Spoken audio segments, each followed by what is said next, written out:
तर सगळ्यात आधी माझ्या सर्व यूट्यूब परिवारांना गणेश चतुर्थीच्या हार्दिक हार्दिक शुभेच्छा। तर आज आपण मस्तपैकी गणेश चतुर्थी स्पेशल, आता घरोघरी गणपती बाप्पाचं आगमन झालेलं आहे, सगळीकडेच आनंदाचं प्रसन्न वातावरण आहे। तर आपल्या लाडक्या बाप्पासाठी आज आपण बनवणार आहोत मस्तपैकी खुसखुशीत क्रिस्पी असे तळणीचे मोदक। करायला अगदी सोपे आहेत। मोदकाच्या प्रकारामध्ये ना सगळ्यात सोपा आणि मस्त असा होणारा हा तळणीचा मोदक आहे। तुम्ही पाहू शकता, हे आज मी गणपती बाप्पाच्या नैवेद्यासाठी हे तळणीचे मोदक केलेले आहेत। खूप सोप्या पद्धतीने बनवलेले आहेत, अजिबात कळ्या वगैरे जास्त काही पाडायचे नाही, सिंपल पद्धतीने पण अगदी सुरेख असे हे मोदक बनले जातात। तर चला बघून घेऊया आपण याला लागणारे साहित्य, बनवायची कृती। आणि व्हिडिओ आवडला तर लाईक करा, चॅनेलला सबस्क्राईबर करा।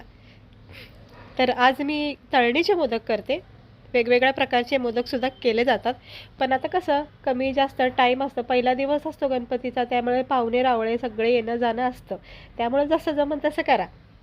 तर इकडे मी तळणीच्या मोदकासाठी ना हा मैदा वापरला आहे। ही मोठी वाटी म्हणजे अंदाजे 1.5 वाटी हे मैदा असेल, म्हणजे हे बाटली भरून होतं पण आता संपलं आहे, पण हे 1.5 वाटी अंदाजे मैद्याचं पीठ राहिलेलं आहे। तर हे पण लागणार आहे। आणि हे मी थोडेसे पिस्ता घेतलेले आहेत, तुम्ही ड्रायफ्रूट आवडीनुसार घेऊ शकता किंवा ऑप्शन आहे नाही घेतलं तरी हरकत नाही, पण आपलं थोडंसं घ्यायचं। त्यानंतर मी इकडं अर्धी पाऊण वाटी मी गूळ घेतलेला आहे। हे बघा, हा गूळ घेतला, याच्यामध्ये 2 प्रकारचे गूळ येतात, एक डार्क चॉकलेट येतो आणि हा नॉर्मल असा पिवळा। तर मी अर्धी वाटी गूळ घेतला आहे। 1 वाटी इकडे मी ओल्या खोबऱ्याचा किस केलेला आहे, नारळ वगैरे फोडायचं, छान तुकडे करून मस्त बारीक किस करायचा, मिक्सरमध्ये याचे बारीक किस केला। आणि 1 वाटी खोबऱ्याचा किस, आणि याला अर्धीच्या वर थोडंसं म्हणजे पाऊण वाटी असं गूळ घेतलेला आहे। बरोबर हे प्रमाण लक्षात ठेवा, 1 वाटी खोबऱ्यासाठी पाऊण वाटी गूळ घ्या, एकदम परफेक्ट गोडवा येतो। त्यानंतर इकडे मी अर्धी वाटी किंवा 1 वाटी छोटी असा रवा घेतलेला आहे। याच्यामध्ये ना आपल्याला ह्या 2 स्टेपमध्ये वापरायचा आहे रवा, म्हणजे पीठ मळताना थोडंसं वापरायचं आहे आणि सारण करताना 2-2 चमचे, त्यानुसार आपण 1 वाटी पीठ घेतलं, रवा घेतला आहे। आणि हे साजूक तूप, हे आपल्याला सारण वगैरे तयार करायला 1-1.5 चमचा साजूक तूप लागणार आहे। बस, याच्या व्यतिरिक्त आपल्याला काहीच लागणार नाही। इकडे थोडीशी मी इलायची पावडर घेतलेलं आहे, हे बघू शकता, असं एका डब्यामध्ये मी इलायची पावडर काढून ठेवले। तर इलायची पावडर घ्यायचं। तर चला आपण बघून घेऊया याची पुढची प्रोसेस। मस्त खुसखुशीत बिस्किटासारखे मोदक होतात, तुम्ही स्टेप बाय स्टेप व्हिडिओ बघा, व्यवस्थित अशा पद्धतीने करून बघा, एकदम भारी, म्हणजे असं तोंडात टाकतात असे फटकन फुटतात, की क्रिस्पी असे बिस्किटासारखे होतात। तसं जरासा कपडा आथरून घेतला आहे। आता इकडं आपला रोजचा जो थाळा असतो आपला, जो चपातीचं पीठ वगैरे मळतो, मोठी प्लेट घ्यायची अशी। त्यानंतर याच्यामध्ये चवीनुसार मीठ टाकायचं, म्हणजे मोदकाला छान चव येते, नाही तर सपक सपक लागतात, म्हणजे फिके फिके लागतात, त्यामुळं मीठ टाकायचं। आणि ह्या मोदकामध्ये मीठ वापरलं जातं, त्यामुळे मी इकडे थोडं मीठ टाकलेलं आहे। त्यानंतर आपण इकडे आता टाकणार आहोत मोदक, सॉरी मैद्याचं पीठ टाकणार। बघा, आता गणपती बाप्पाची एवढी ओढ आहे की तोंडात सुद्धा मोदकच आलं आहे। मैद्याचं पीठ टाकून घेते, 1-1.5 वाटी, बरोबर हे 1.5 वाटी मैदा आहे। हा 1.5 वाटी मी मैदा घेतलेला आहे, तुम्ही पाहू शकता। आता आपण ह्याच्यामध्ये 1.5 वाटी मैदा घेतला आहे, तर अंदाजे आपण ह्याच्यामध्ये ना 4 चमचे बारीक रवा टाकायचा, म्हणजेच अर्धी वाटी, 1.5 वाटीला अर्धी वाटी रवा टाकायचा। ह्यानी छान क्रिस्पीपणा, जो मी तुम्हाला बोलते ना बिस्किटासारखं होतं, ते ह्या रव्यामुळं होतं। पीठ मळताना जर रवा टाकताना खूप छान खुसखुशीत होतात मग मोदक। तर मी अर्धी वाटी रवा टाकलेला आहे, 4 चमचे, त्यानंतर 1.5 वाटी मैदा टाकला आहे। आता मी तेल तापत ठेवलेलं आहे, त्याच्यात थोडंसं तेल घेते, बघा कोमट तेल आहे, हे असं मिक्स करून घ्यायचा, चांगला तडका द्यायचा, ह्यानी सुद्धा छान क्रिस्पीपणा येतो कुठल्याही तळणीच्या पदार्थामध्ये। हे बघा, गरम असल्यामुळं सुरुवातीला असं मिक्स करून घ्यायचं, आणि त्यानंतर असं सगळं चोळून घ्यायचं व्यवस्थित पीठ तेलासोबत, रवा वगैरे जे टाकले आपण,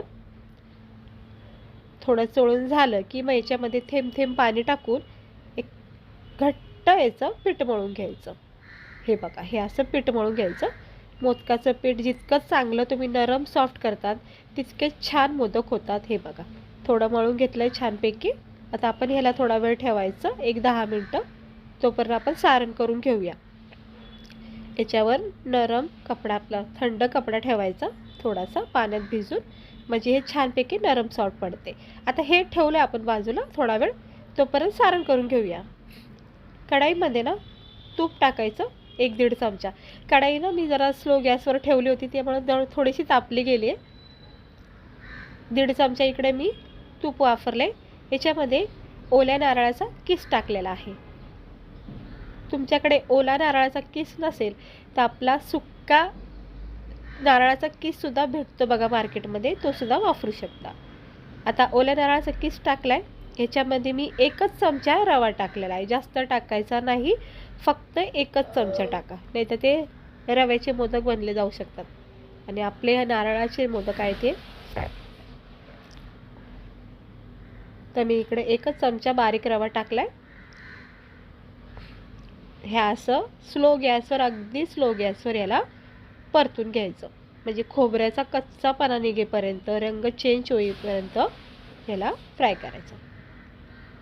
हलक्या हाताने सगळी प्रोसेस करायची, अजिबात काही जास्त करपून द्यायचा नाही. मी हे नारळाचा जो किस केला ना, नारळाचा जो चॉकलेटी भाग असतो बघा, तो काढला नाही आहे मी. कारण तुम्ही काढू शकता, त्याने थोडासा कलरमध्ये फरक येतो, बाकी काय नाही. आता ह्याच्यामध्ये आपण जी अर्धी वाटी, पाऊण वाटी गूळ घेतला ना, तर सगळा याच्यामध्ये टाकला. एकदम परफेक्ट असं याच्यामध्ये गोडवा बॅलन्समध्ये राहणार. हा पिवळ्या रंगाचा गूळ आहे. त्यानंतर थोडी इलायची पावडर टाकली. तुम्ही ह्या स्टेजवर थोडी जायफळ पूड पण टाकू शकता, किंवा अशी इलायची पावडर टाकू शकता. तुपासोबत थोडी खसखससुद्धा भाजू शकता. हे पूर्णपणे सगळं ऑप्शन आहे, पण एक सांगते मी, छान चव येते त्यांनी पण. आता हे गूळ, खोबरं, इलायची पावडर, 1 चमचा रवा आपण जे टाकले ते सगळं स्लो गॅसवर असं मिक्स करून घ्यायचं. जितकं छान याला तुम्ही मिक्स करतात तितका सुंदर बघायचा. किती नरम सॉफ्ट झाले हे बॅटर. आपलं हे सारण तयार झाले आणि गूळ एकदम असा छान मेल्ट होतोय. हे बघा, गुळाचा कसा रंग याला बसलेला आहे आणि खोबऱ्याचं सारण आपलं इतकं सुंदर झालेलं आहे, एकदम मस्त वाटते. आणि हे ड्रायफ्रूट जे आपण घेतलेत ना, पिस्ता, हे टाकून घेऊया. हे पण ऑप्शन आहे. आता हे ड्रायफ्रूट सकट आपण याला मिक्स करून घेऊया. हे असं स्लो गॅसवर तुम्ही पाहू शकता. आपलं हे मोदकाचं सारण किती छान आणि असं खमंग झालेलं असणार आहे. याला थंड करायचं, गरमागरम अजिबात करायचं नाही, याला थंड होऊन द्यायचं. हे बघा किती मस्त झालं का नाही सारण. एकदम सुंदर रंग आलेला आहे आणि एकदम टेस्टी चवदार असं झालेलं आहे. तुपाचा छान स्वाद आहे. इलायची पावडर टाकलेला आहे, मस्त गूळ वापरला आहे आपण याच्यामध्ये. एकदम परफेक्ट झाले बघा सारण. आता याला मी जरा थंड करायला ठेवते, तो पण आपण पीठ बघून घेऊया. हे वरून थोडेसे अजून पिस्ता टाकून घेते. बस परफेक्ट झालेलं आहे. आता हे आपण साईडला ठेवूया. आता आपण पिठाकडे जरा वळूया. बघा, आपला हा मैद्याचं पीठ किती छानपैकी असं नरम सॉफ्ट झाले. अजून आपल्याला याला थोडं काम करायचं आहे, म्हणजेच ह्याला अजून नरम सॉफ्ट करायचं. सुरुवातीलाच मी तुम्हाला सांगितलं की जितकं चांगलं ह्याला तुम्ही नरम सॉफ्ट मळता तितकंच हे पीठ मस्त तयार होतं आणि मोदक पण छान होतात. मग हे असं थोडंसं तेलाचा किंवा हलका पाण्याचा हात ओला करायचा आणि याला असं चांगलं असं मळत राहायचं. हे बघा किती छान लोण्यासारखं असं हे पीठ दिसायला लागले का नाही. एकदम नरम सॉफ्ट. मैद्याचं पीठ थोडंसं लाटायला अवघड जातं, त्यामुळं चांगलं त्याला मळून घ्यायचं. आता अशा छोट्या छोट्या गोळ्या करून घ्या, म्हणजे लाट्या करून घ्या, म्हणजे मोदकाची लाटे बनवायला ना तुम्हाला सारण बनवायला सोपं जाईल. प्रत्येक वेळी दरवेळेस एक वेगळी लाटी घेऊन मग लाटणं, त्यापेक्षा अशा सगळ्या लाट्या करून ठेवा. मी तर अशीच करते आणि तुम्ही पण असे करून ठेवा, म्हणजे थोडा वेळ कमी जातो मोदक बनायला. हे बघा, हे असे छोट्या छोट्या तुम्हाला जितक्या हव्या तितक्या लाट्या तुम्ही अंदाजाने करू शकता. आता 15-16 झाल्यात माझ्या ह्या लाट्या. आता माझा नॉर्मल चपातीचा पोलपाट घेतलेला आहे. आता आपण याच्यावर एक लाटी लाटून घेऊया. ही अशी लाटी घ्यायची. सुक्या पिठामध्ये, मैद्यामध्ये याला असं प्रेस करून लाटी लाटायची, मध्ये जाडसर ठेवायचं, कड्या याच्या थोड्या पातळ करायच्या, फक्त मध्ये जाडसर ठेवा बस, जास्त काही मोठी करायची नाही. आता आपण सारण घ्यायचं आणि याच्यामध्ये थोडं थोडं, आता सारण कुणाला कमी आवडतं कुणाला जास्त आवडतं त्यानुसारच तुम्ही सारण ठेवा. हे बघा मी जरा थोडं जास्त भरलेलं आहे. आता मी काही कळ्या वगैरे पाडत बसत नाही. तळणीचे स्पेशली तळणीचे मोदक जे असतात ना ते मी अशीच करते, साध्या सोप्या पद्धतीने, फक्त आपल्या मोदकाचा आकार देते. तुम्हाला उकडीचे मोदक दाखवून बघा मी, त्याच्यामध्ये तुम्हाला मी कळ्या पाडायची एक ट्रिक दाखवणार आहे. खूप छान मोदक बनतात, अजिबात कळ्या पाडायचं टेन्शन नाही. हे सगळीकडून चारी बाजून हे कडे सगळे उचलायचे आणि असं मूठ करायची आणि मोदकाचा आकार द्यायचा, सिंपल, काहीही टेन्शन नाही. आणि ह्याला जर तुम्हाला आकारच द्यायचा असेल, थोड्या कळ्याच पडायच्या असेल, तर मी तुम्हाला दाखवते बघा. हे जरा याला मोदकाचा आकार देऊन घेते. आणि मग आता हा जो आपला चमचा असतो ना काटाचा, किंवा आपली टूथपेस्ट असते बघा, म्हणजे काठीची असते बघा, त्यांनी सुद्धा तुम्ही याला असे कट करून कळ्यासारखा सुंदर आकार देऊ शकता. आणि वरून ना मोदकाला प्रेस करायचं हलक्या हाताने, खूप छान सुरेख अशा कळ्या तयार होतात, एकदम मस्त वाटतं. तुम्ही नक्की ट्राय करून बघा. पण मला अशा पद्धतच करायची नाही, मी ते उकडीच्या मोदकाला करणार आहे. हे फक्त मी तुम्हाला दाखवते की अशा पद्धतीने तुम्ही कळ्या पाडू शकता.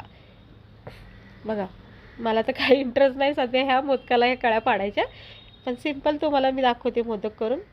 खूप सुंदर होतं हे असं करायचं. आणि मग मी त्याला असं दाब देते वरून, म्हणजे ते छानपैकी त्याला आकार येतो. बस झाला आहे परफेक्ट मोदक आपला सिंपल.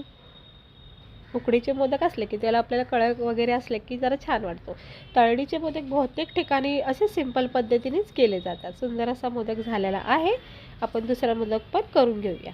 या अशा लाट्या करून घेतल्या ना म्हणजे सोपं जातं बघा, पटापटा लाट्या लाटलायच्या आणि सारण भरायचं. तर मी सगळे मोदकाच्या लाट्या ज्या होत्या त्या सगळ्या भरून घेतल्यात. आणि तुम्ही आपले मोदक फक्त बघा बघा किती सुंदर याला फुलाचा आकार आलेला आहे, पाहू शकता तुम्ही. वाटते की नाही हातात घेतलेलं फूल, म्हणजे बघा मोदकाला किती सुंदर असा फुलाचा आकार आलेला आहे. म्हणजे मी सुद्धा विचार केला नव्हता की सुंदर एवढे छान मस्त याला आकार येईल. ही सगळी देवाच्या कृपा असते. हे बघा वाटतंय का ना सुंदर असा सुबक पडला बघा हातातून माझ्या, सुबक सुंदर देखणा असा आपला हा मोदक झालेला आहे तयार. हे अशा कळ्या पाडा सोप्या पद्धतीने. गरम तेलामध्ये अजिबात मोदक तळायला टाकू नका. थोडा वेळ कॅमेरा माझा थांबला होता, पण तुम्हाला मी व्यवस्थित सांगते. तेलाचं टेम्परेचर आहे ना एकदम स्लो ठेवा, एकदम बारीक ठेवा. बारीक तेलामध्येच म्हणजे एकदम नॉर्मल तेलामध्येच मोदक हे टाका. जर तुम्हाला हे तळणीचे मोदक भरपूर वेळापर्यंत 1-2-4 दिवसापर्यंत जरी तुम्हाला फ्रेश पाहिजे असतील ना एकदम कुरकुरीत, तर तुम्ही ना लो फ्लेमवरच हे तळणीचे मोदक तळा. अजिबात फास्ट गॅस करायचा नाही. तेलाचं टेम्परेचरसुद्धा कमी पाहिजे बरं का, अजिबात फास्ट करू नका. थोडा वेळ जाऊन द्या, पण अगदी स्लो गॅसवर हे तळणीचे मोदक फ्राय होऊन द्या. जसा जसा ह्याला खालून ऊब भेटत राहील तसं तसं ह्याच्यातला रंग चेंज होत राहील. आणि त्या वेळामध्ये ना ह्याच्यामधला जो क्रिस्पीपणा आहे ना तो वाढत राहतो. म्हणजे ती स्किन जी असते ना आपलं पीठ वगैरे ते छानपैकी क्रिस्पी होत राहतं. आणि मग त्यामुळंच ते मोदक जे असतात ना बिस्किटासारखे असे खुसखुशीत होतात. तर ही ट्रिक नक्की तुम्ही करून बघा. लगेच फास्ट गॅसवर मोदक तळायला घेऊ नका, अगदी स्लो गॅस ठेवायचा. आणि पहिला बॅच काढून झाला ना की लगेच गॅस बंद करा, म्हणजे जे तापलेलं तेल असतं ते थोडं नॉर्मल होऊन द्यायचं, मग मोदक टाकायचे. हे फक्त तुम्ही ट्राय करून बघा. आता बघा हा कसा थोडा थोडा वेळ झाला की मोदकामध्ये बघा किती सुंदर रंग आला का नाही. अजिबात फास्ट गॅस करायचा नाही आणि काढून घ्यायचं नाही, तर मग अति कडक पण होऊ शकतात. त्यामुळे असा रंग आला की काढायचा. बघा कसे वाटतात बरं आपले मोदक, झालेत का नाही छान, मस्त झालेत. हे असं काढून घ्यायचं. एवढा छान मोदक दिसतो एकदम फुलासारखा. चला आता हे बघा असं एकदम थंड तेल वाटते का नाही, अजिबात ह्याच्यामध्ये बघा धूर वगैरे तुम्हाला दिसत नसेल. स्लो आपलं थंडच तेल पाहिजे नॉर्मल तेलामध्ये. म्हणजे गॅस बंद केलेला आहे. पहिल्या बॅचचं ते तेल होतं ना तापलेलं तेच आहे हे तापलेलं. गॅस खालून बंदच आहे. ह्या टेम्परेचरमध्ये सुरुवातीला मोदक थोडेसे फ्राय होऊन द्यायचे आणि मग गॅस पेटवायचा. तुम्हाला मी दाखवते बघा कढाई उचलून हे बघा गॅस पूर्णपणे बंद आहे. हे सुरुवातीचंच गरम तेल आहे, कारण टेम्परेचर आपल्याला अजिबात गरम नको आहे तेलाचं, नाही तर फुटले जाऊ शकतात, पटकन सारण बाहेर येऊ शकतं. याला अगदी स्लो मंद गॅसवरच असे फ्राय होऊन द्या आणि मग गॅस पेटवायचा आहे बघा. आणि ते पण एकदम डीम, म्हणजे जितका होईल तितका बारीक करा गॅस. हे बघा छानपैकी याला वेळ द्या, एक 2-3 मिनटं 4 मिनटं वेळ द्यायचं. स्लो गॅसवर ठेवून द्यायचे आणि अधूनमधून थोडंसं इकडचं तिकडचं काम पण करायचं आणि लक्ष पण ठेवायचं. मी तसंच करते. हे बघा कसा रंग याच्यामध्ये तयार होता. आता मी हे काढून घेते आणि परफेक्ट सुरेख असा रंग आला आहे. कुठेही आपला मोदक फुटला गेलेला नाही. आणि ज्या पद्धतीने मी हे मोदक तळलेत ना, हे मोदक ना भरपूर वेळापर्यंत खुसखुशीत राहतात. मागच्या वर्षी मी केलेले आहे, तुम्ही बघू शकता व्हिडिओ, तो पण आहे. झालेला आहे मोदक. आता आपण ह्याला प्लेटमध्ये जरा सर्व करूया. हे काढून घेतलेत एका टिश्यू पेपरवर, म्हणजे कसं एक्स्ट्रा ऑइल निघून जाईल. तर तुम्ही मोदक बघा आपले, हे फक्त पाहू शकता तुम्ही, हे मोदक किती मस्त झाले. आता मी ना तुम्हाला याचा आवाज दाखवते.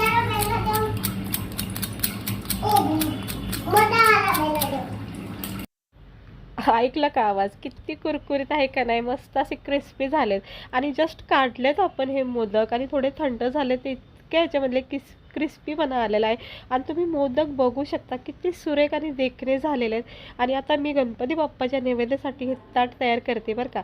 हे बघा दुर्वाची जुडी, आपले तळणीचे मोदक, आपल्या गणपती बाप्पाला आवडणारे असे तळणीचे मोदक बघा किती सुंदर असे फुलासारखे झालेत का नाही? एकदम परफेक्ट असे मोदक बनले गेलेले आहेत. न तुटता न फुटता एकदम बिस्किटासारखे खुसखुशीत लागतात. हे असं गणपती बाप्पाच्या मोदका नैवेद्याचं ताट तयार करायचं. थोडेसे पिस्ता टाकलेले आहेत आणि सुंदर असं आपलं हे ताट तयार झालेले आहे गणपती बाप्पाला खुश करण्यासाठी, त्यांच्या सेवेसाठी. भोळ्या भक्तीने आपलं जसं होईल तसं तुम्ही नैवेद्याचं ताट असं तयार करा. आणि तुम्ही पाहू शकता बघा किती सुंदर असा हा मोदक झालाय का नाही? दिसायला किती भारी वाटतो. अगदी सिंपल पद्धतीने केलाय, पाहू शकला तुम्ही. काही त्याला आपण तामझाम केलेलं नाही. कशी वाटली रेसिपी? नक्की ट्राय करा गणेश चतुर्थीमध्ये. आणि हो, सगळ्यांना हार्दिक हार्दिक शुभेच्छा.